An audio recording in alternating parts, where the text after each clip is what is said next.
When I bought this house, I was 34 years old, newly widowed, and raising a 5-year-old boy all on my own. It wasn't a mansion. Just a modest 3-bedroom in a quiet cul-de-sac. The kind of place where you could hear sprinklers click on at 5 a.m. and neighbors waved while mowing the lawn. But to me it was safety. It was stability. It was mine. My son Caleb grew up in that house. He took his first steps across the worn wooden floors in the living room. He scraped his knees on the driveway trying to ride his bike without training wheels. He painted his bedroom walls bright green when he turned 11 because he said it made him feel faster. I never quite understood that, but I let him do it. It was his space too. I worked 2 jobs for most of his childhood, receptionist during the day, waitress at night, just to keep up with the mortgage. We never had a lot, but I always made sure he had enough. He was a good kid, polite, smart, and surprisingly empathetic. Or so I thought. As the years passed, Caleb grew into a man. He got a business degree, landed a well-paying job in finance, and eventually moved out to live with his girlfriend, Clara. I was proud of him. I truly was. I'd raised him to be independent, and he'd done exactly that. But then things started to shift. Subtle at first. He stopped calling as often. Visits turned into quick pop-ins that always ended with him checking his watch. When I'd ask how he was doing, he'd reply with vague answers. Like he didn't want to talk to someone who wouldn't get it. And Clara? Well, she never liked me much. I could feel it in the way she smiled. Too tight, too practiced. Still, I gave them space. I figured it was part of the growing up process. Then one Tuesday afternoon, I got a text. Caleb, ever blunt, had never been one for niceties. It simply read, "This house is mine now, right?" At first, I thought he must have mistyped something. I stared at the screen for a good minute, trying to figure out what he could possibly mean. I responded, "What do you mean, sweetheart?" His reply came in seconds. "You're not getting any younger. I assumed you'd leave it to me, or just transfer the deed now. Clara and I are planning to start a family." I remember sitting in my kitchen chair, the same one I'd bought at a garage sale 20 years ago, hands trembling. Not with anger. Not yet, but with confusion. This was my son. My boy. The one I used to carry to bed when he fell asleep on the couch. The one I once gave my last $20 to so he could buy a graphing calculator for his math class. I reread the message again and again. "This house is mine now, right?" He hadn't asked. He assumed. That was what cut me the deepest. Not the idea of him wanting the house someday. I'd always intended for it to go to him in my will. But the entitlement, the coldness, the utter lack of grace. He was speaking to me like I was some obstacle in the way of his future. I didn't reply right away. I closed my phone, got up, and made a cup of tea. I remember watching the steam rise, letting it calm me, letting it slow my thoughts before they scattered in every direction. I thought about all the nights I went to bed with aching feet and an empty stomach because I'd fed him first. I thought about the time I sold my engagement ring to pay for his car insurance after his first fender bender. I thought about the way his face used to light up when I picked him up from school, and how that same face now stared at me across a table with boredom, as though I were just another item on his to-do list. After finishing my tea, I picked up my phone and typed a simple response. "Talk to my attorney." Then I called my attorney. My attorney, Jonathan, had handled my affairs for over a decade. He wasn't flashy or overly aggressive, but he had the kind of presence that made people sit up straighter when he entered a room. When I told him about Caleb's message, he was quiet for a moment, then asked gently, "Are you okay?" That was when I realized I wasn't just hurt. I was deeply, bone-deep tired. Tired of giving and being expected to give more.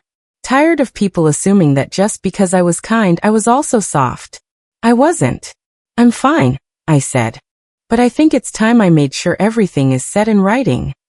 We reviewed my will, my living trust, my property deed, every paper trail I had. I'd intended for Caleb to inherit the house when I passed, but after that text, something in me shifted. It wasn't about spite. It was about boundaries, about reminding myself that love doesn't require blind surrender. Jonathan helped me revise everything. The house would now go to a local women's shelter as a long-term donation. I'd volunteered there on weekends for years, and I knew the difference a safe place could make for someone with nowhere else to go. If Caleb thought this house was his birthright, he was about to find out otherwise. Of course, I didn't tell him any of this right away. Instead, I waited. A week later, he called. No hi mom, no small talk. Just, so, what did your lawyer say? I kept my tone calm. He said everything is handled. I've made some changes. There was silence. Then changes. I've decided not to transfer the deed, I said. It's still my home, Caleb. And frankly, the way you asked, no demanded, made me realize I needed to think carefully about what I value. He laughed. A short, bitter sound. Mom, come on. It's not like I'm trying to steal from you. We're family. Family. Funny how people throw that word around when it suits them. You're right, I replied. Which is why I expected more respect. There was a beat of silence. Then his voice turned cold. So what, you're going to punish me for planning ahead? For trying to secure something for my future family? I didn't answer. I didn't need to. A few days later, Clara called. That was a surprise. She'd never initiated a conversation with me before. Hi, she said in her clipped, polite tone. I just wanted to check in. Caleb's been really upset. This whole house thing, he's confused. No, I said quietly.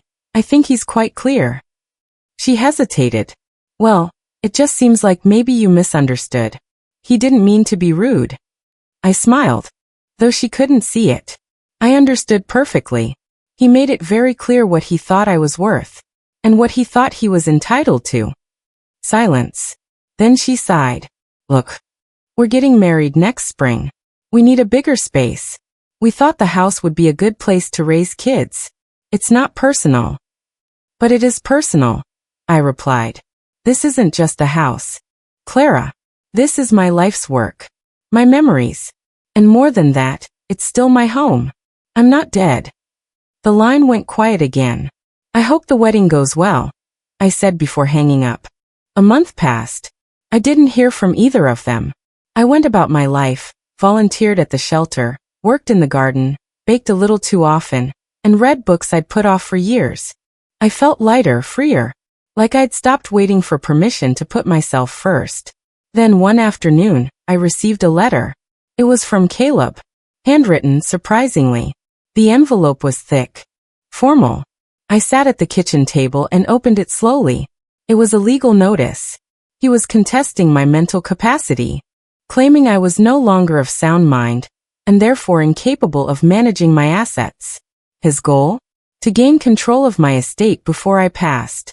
My hands didn't tremble this time. They balled into fists. I read every word of the letter. Twice. His handwriting was neat, almost mechanical. No warmth, no hesitation. Just cold, calculated language accusing me of being mentally unfit to handle my own affairs. He claimed I was exhibiting signs of decline, citing vague examples, forgetting details, making irrational financial decisions, isolating myself from family. I wasn't shocked. I was done. He'd decided that if manipulation didn't work, coercion would. That if guilt didn't bend me, fear might. But I had built a life on my own 2 feet. And I wasn't about to crumble for a boy who thought entitlement was love. I forwarded the letter to Jonathan immediately. This is serious, he said. He's trying to initiate a conservatorship. I know, I replied. Let's fight it. He asked if I wanted to explore a settlement, or if maybe I'd reconsider transferring some assets to Caleb to avoid a long court process. No, I said. He wants a war. He'll get it. And so it began.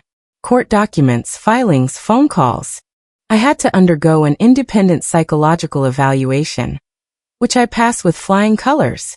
The psychiatrist even chuckled and told me, "You're sharper than most people half your age." I'd always taken pride in my clarity, my sense of purpose. Now it was my weapon. Caleb, on the other hand, seemed to unravel with each court appearance. The first time we sat across from each other in the courtroom, I saw the shift in him. He wasn't my son anymore. He was a man backed into a corner, embarrassed that his attempt to seize control was now public. Clara sat beside him, lips pursed, arms crossed. My testimony was simple.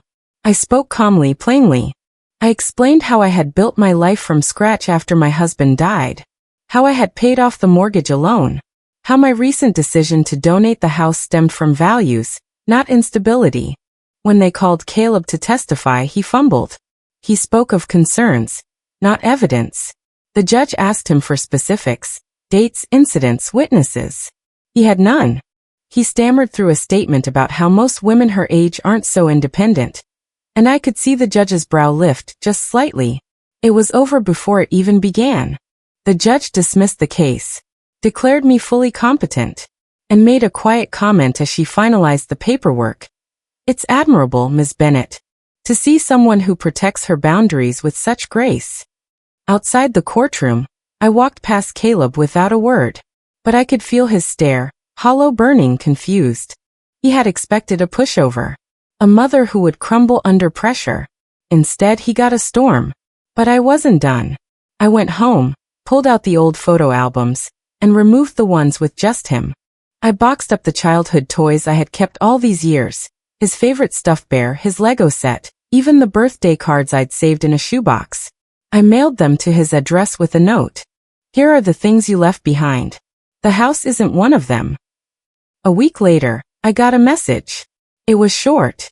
Just 4 words. You really hate me. I didn't reply. It wasn't about hate. It was about truth. Sometimes, the hardest thing a mother can do is draw the line between unconditional love and self-preservation. I still loved the boy I raised. But the man he became? He needed to learn that actions have consequences. And so I lived my life. I threw open the windows in the mornings and listened to birdsong with my coffee. I started painting again. I even adopted a rescue dog, an old mutt with cloudy eyes and a heart full of gratitude. We went on long walks together. We didn't speak, but we understood each other perfectly. And as for the house, I signed the final donation paperwork 6 months later. The shelter director cried when I handed her the keys. This will change lives, she said. I smiled. It already has. A few months after the court case and the final donation, the house was transformed. What used to be my quiet refuge, faded curtains, old furniture, decades of memories, was now alive with a different kind of purpose. New voices echoed through the halls. Women escaping violence, young mothers trying to rebuild their lives, children learning to sleep without fear. I visited once quietly, not to be recognized or thanked, but just to see. They'd painted the walls a soft, calming blue. My old garden had been replanted into a vegetable patch, tended to by the residents. One little boy was drawing on the sidewalk in chalk, spaceships, I think. I smiled at him. He smiled back. No idea who I was. That house no longer belonged to me. And yet, I had never felt more at home with my decision. I never heard from Caleb again, not directly. But I did hear things through mutual friends. His engagement to Clara was called off just a few weeks after the case ended. Apparently, the public embarrassment of trying to take his mother's house, and losing, was too much for her to weather. She told someone, if that's how he treats family, what will he do to me when I'm not useful? Smart girl. Caleb moved to a different city after that. I assume it was to escape the judgmental stares, or the whispers that followed him in our neighborhood. It's strange how reputations unravel so quickly when people finally speak the truth. One of his old college friends bumped into me at a bookstore and said, I used to admire him. Until I saw what he tried to do to you. You raised yourself better than that. I didn't say much. I just nodded. But inside, I felt something I hadn't in a long time, peace. Not because I'd won, or because he'd lost, but because I had stopped waiting for him to come around. I had stopped hoping that the son I raised would return to me and the man he became. Instead, I moved on. I traveled to places I'd always dreamed of. Italy, Morocco, Vietnam. I sent postcards to my friends, picked up little trinkets, and started writing in a journal. Every page was a quiet declaration. I am still here. I am still mine. One afternoon, while watching the sunset in Santorini, I wrote, my son once said, this house is mine now, right? I replied, talk to my attorney. What I wanted to say was, son, You lost something far greater than bricks and wood that day. You lost me. Sometimes people think revenge is about anger, about destruction. But the sweetest revenge I've found is peace. It's waking up without bitterness, without longing for apologies that may never come. It's protecting your boundaries and honoring your story. It's smiling at the sunrise with nothing left to prove. They say living well is the best revenge. Sometimes a little direct justice doesn't hurt. The weeks after the court case felt strangely quiet. There were no more late-night phone calls from Caleb, no passive-aggressive texts from Clara, no legal documents arriving in certified envelopes. The silence should have felt like victory, but truthfully, it felt like grief. Grief for the son I used to know. People often talk about grief when someone dies. But no one warns you about the kind that comes when someone is still alive, just no longer who you remember. I kept trying to reconcile the young boy who used to press dandelions into my palms with the man who tried to declare me incompetent. I searched every memory like it might offer some clue, some moment where I went wrong. But the truth was, parenting doesn't come with guarantees. You can give everything you have, your time, your money, your heart, and still people make their own choices, their own mistakes. And so I began the hardest part of all, letting go. I went through the rest of my things, packing up old memories I was finally ready to part with. Photo albums, school crafts, even his old Halloween costumes. Not out of anger, but clarity. These things had been anchors, not mementos. And it was time to drift free. I spent more time at the shelter, not just volunteering, but connecting. Some of the women there were younger than Caleb, but their resilience humbled me. One of them, her name was Rochelle, reminded me of myself at 30. Tough on the outside, deeply unsure on the inside. She had 2 kids. And when she found out she was moving into the house I donated, she hugged me and cried into my shoulder. I thought I'd never have a real home again, she said. You do now, I replied. We painted the upstairs bedroom together. Lavender. Her daughter's favorite color. She asked me about the house, what it used to look like, who lived there. I told her stories. Not about Caleb, but about me. The woman who built that life. That was when I realized something powerful. I didn't lose the house. I gave it a new life. One that mattered. One that healed.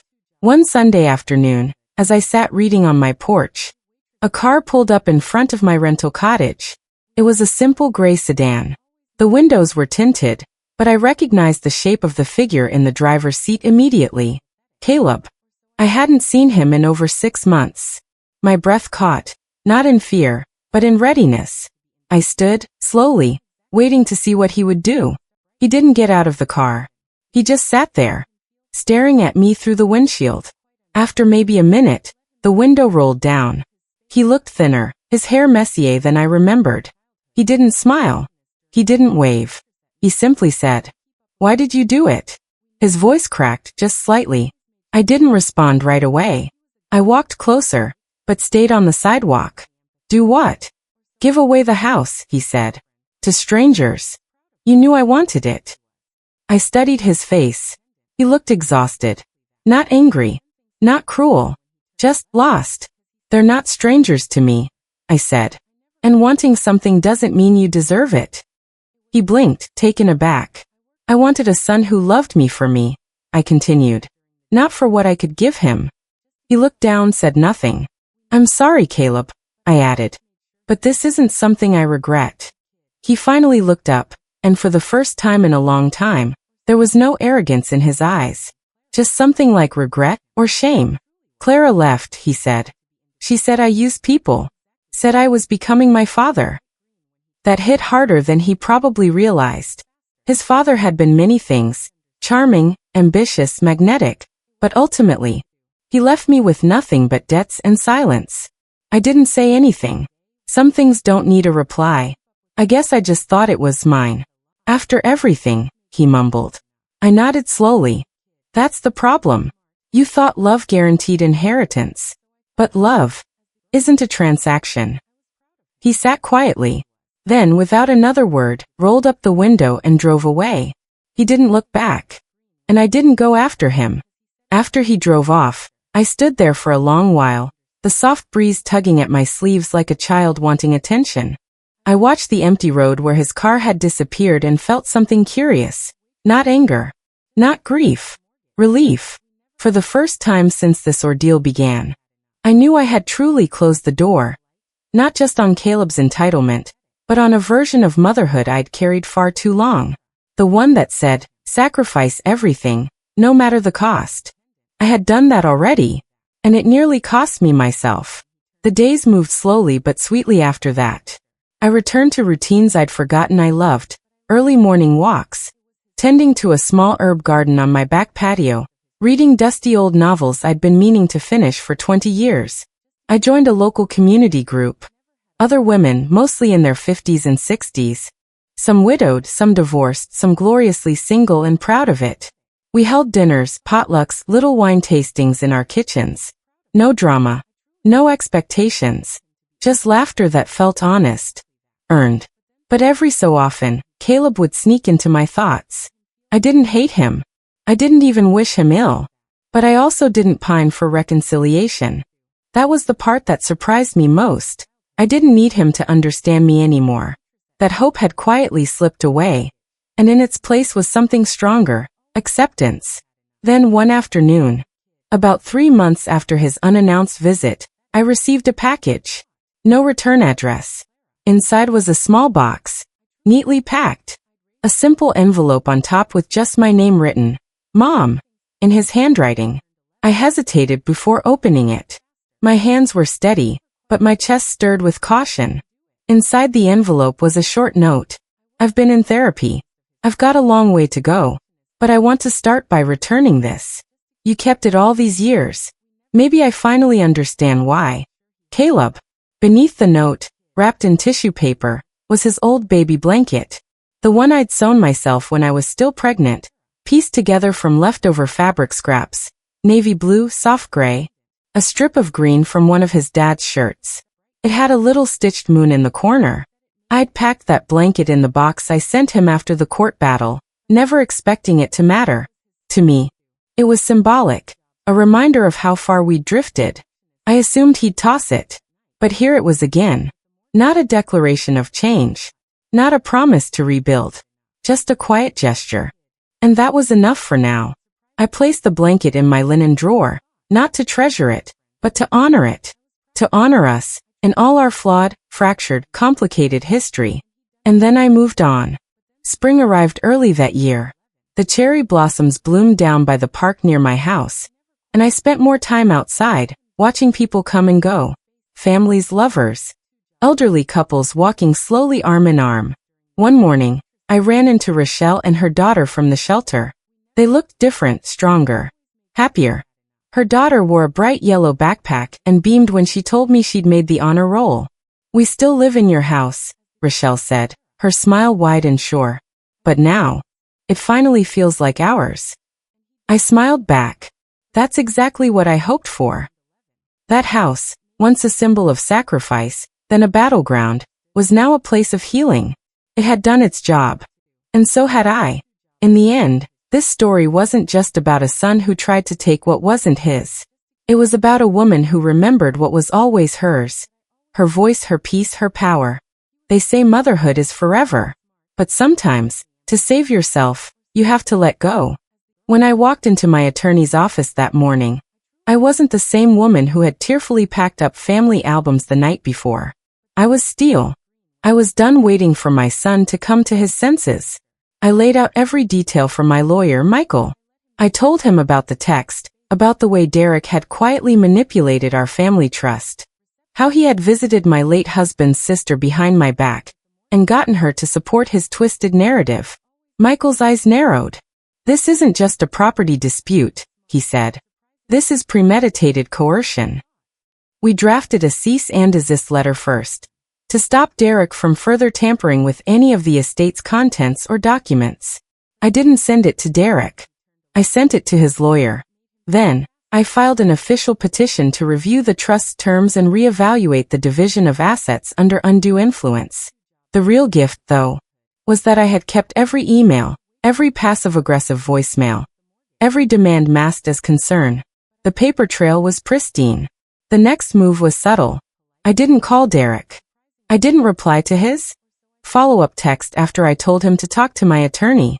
I simply vanished from communication, letting Michael do all the talking. I knew that would enrage him more than any outburst ever could. He showed up at my door 3 days later. Didn't even knock, just started pounding, shouting through the wood. "This isn't funny. We need to talk." I sat in the living room, sipping coffee. Didn't move. Let him shout. Let him feel what it was like to be shut out. He gave up after 10 minutes and peeled off in his leased BMW. Tires screeching. My neighbor across the street, a retired police sergeant, gave me a thumbs up from his porch. That night, I got an email from Derek's lawyer, a young man trying to play at confidence, probably not realizing his client had put himself in legal quicksand. The letter stated that Derek believed the house to be in a state of transition, and that he would begin moving items into his section of the home by the end of the week. Michael laughed when he read it. "Oh, let him try. That'll give us the trespassing charge we need." I hired security, quiet, private professionals who installed cameras, reinforced the gate lock, and stayed on site in plain clothes. I also got the locks changed again. Every little move I made was completely legal. And Derek? He was watching from the outside, fuming, completely powerless to stop any of it. Then came the estate hearing. It was public. Derek didn't expect me to show up with a 3-inch binder labeled Derek's Manipulations. He didn't expect that Aunt Eleanor, my late husband's sister, had reached out to me just days before to apologize. Apparently, Derek had lied to her, told her I was planning to sell the house out from under him and vanish with the proceeds. He told her I was dating someone suspicious. He weaponized her fear of abandonment, all to make her think he was saving the family legacy. When Eleanor saw the security footage of him screaming at my door, and copies of his text messages where he said, "The house is mine anyway. You can either leave with grace or not," she broke. In front of the judge. She broke down in tears and rescinded her support entirely. The court ordered a full forensic audit of the trust and Derek's financial activities. Turns out, he'd been siphoning small amounts from one of the secondary accounts left in my husband's name. Amounts small enough to avoid red flags at the bank, but over time they added up. Embezzlement, fraud, breach of fiduciary duty. Derek's lawyer dropped him the next week. And I slept better than I had in years. Word spread through the family like wildfire. Everyone suddenly remembered how off Derek had been lately, how pushy or paranoid he seemed. Funny how they find clarity once the legal dust settles. He tried to call me once, left a voicemail that started with, "You didn't have to go nuclear," and ended with, "I was just trying to protect what Dad wanted." I deleted it without listening to the rest. Derek's trial is next month. He's facing fines, possibly jail time. The house, fully and legally protected in my name, now reinforced by every court ruling I needed. And not just that, Michael helped me restructure the trust entirely, splitting future inheritances between my grandchildren directly. Derek won't see a cent. Not now, not ever. I stood in my garden last weekend, watering the roses my husband planted 30 years ago. The breeze was soft, the sunset golden. I thought of Derek as a little boy, how he used to run across the lawn barefoot, how he once told me he'd build a treehouse just for me when I got old. I wish he had stayed that boy, but he didn't. And I'm done mourning that. They say living well is the best revenge. Sometimes a little direct justice doesn't hurt.